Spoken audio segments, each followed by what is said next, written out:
ब्रेकनंतर बुलेटिनमध्ये तुमचं स्वागत. एक सविस्तर बातमी बघूयात.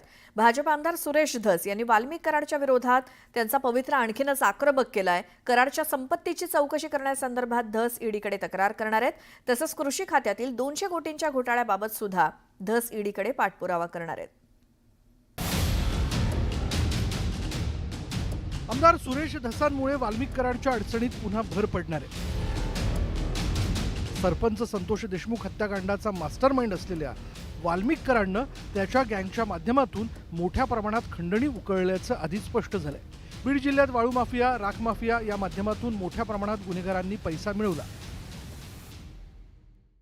एकीकडं आयुष्य जात आहे, 4 पत्र्याचं घर नाही बनवू शकत हिम्मत मेहनत करून कोणी, आणि एकीकडं बघितलं तर 50-50 कोटी रुपयाच्या गाड्या आहेत नुसत्या वापरायला. त्या काही मेहनत करून कमाई केलेल्या गाड्या आहेत का? वाळू, राख आणि खंडणीतून मिळालेल्या पैशातून वाल्मिक कराड सारख्यांनी मोठी संपत्तीही निर्माण केली. वाल्मिक कराडची संपत्ती किती आहे त्यावर एक नजर टाकूया.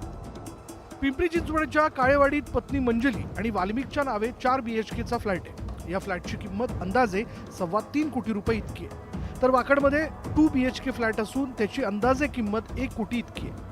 वाल्मिकची दुसरी पत्नी ज्योती मंगल जाधवच्या नावे फर्ग्युसन महाविद्यालयाच्या समोर असलेल्या इमारतीमध्ये 2 ऑफिस स्पेस आहेत.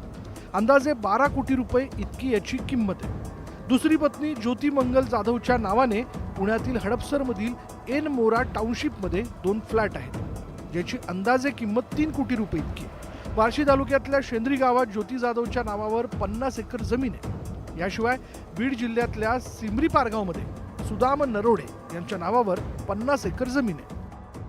दुसरं केलं नाही त्यांनी. आणि इकडं ह्या सगळ्या संपत्ती आहेत आमाप, आणि ह्या समोर आलेल्या आहेत, ज्या झाकलेल्या आहेत ना, ते अजून शोधण्याचा प्रयत्न कोणी करत नाही आहे. जे नावं आलेले आहेत समोर तपासामध्ये त्यांचीच फक्त तपासणी झालेली आहे. बाकीच्या तपासात तुम्ही अजून ज्यावेळेस आकडे येतील त्यावेळेस तुम्ही विसरून जाता.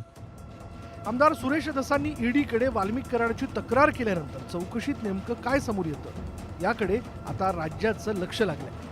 कारण समोर येणारी संपत्ती आणि उत्पन्नाचे स्रोत यांचा मेळ जमला नाही तर वाल्मिक कराडची संपत्ती जप्त होऊ शकते.